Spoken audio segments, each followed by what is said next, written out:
आपण आज सर्व जालना जिल्ह्यातील व तसेच छत्रपती संभाजीनगरचे काही दिव्यांग बांधव असतील त्यांना आवाहन करतो की दिव्यांग बांधवांसाठी जो नियोजन विभागामध्ये 1% जो निधी राखीव आहे तो आपल्याला वाटप करत नाही।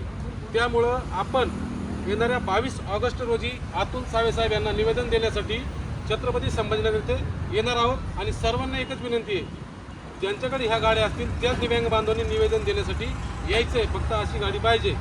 जर कोणाकडे अशी गाडी नसेल तर तुम्ही बसना येऊ नका। निवेदन देण्यासाठी जेवढ्या अशा गाड्या असतील तेवढे लोक काफी आहेत। आणि जे बी दिव्यांग बांधव येणार आहेत त्यांनी प्रत्येकी दोघांनी जोडीना या गाडीवरती यायचं आहे।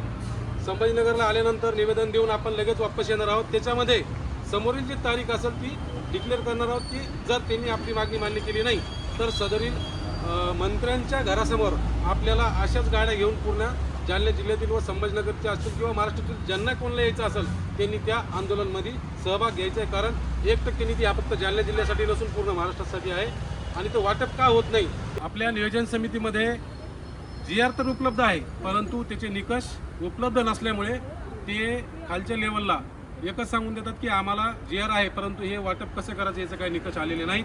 तर असे निकष अतुल सावे साहेब, तुम्ही आमच्या दिव्यांग कल्याण मंत्रालयाचे अध्यक्ष आहात, तर तुम्ही हे पटकन काढावे। अन्यथा तुमच्या घरावरती किंवा तुमच्या ऑफिसवरती मोठ्या प्रमाणामध्ये सर्व दिव्यांग बांधव, कुठली संघटना नाही, सर्व दिव्यांग बांधव मिळून आमचा तीव्र निषेध व तसेच मोर्चा निघेल। आणि हा व्हिडिओ आपण जास्तीत जास्त शेअर करावा, दिव्यांग बांधवांपर्यंत पोहोचेल असं आपण याची व्हिडिओची लिंक दुसऱ्या ग्रुपला शेअर करावी एवढी विनंती करतो। धन्यवाद।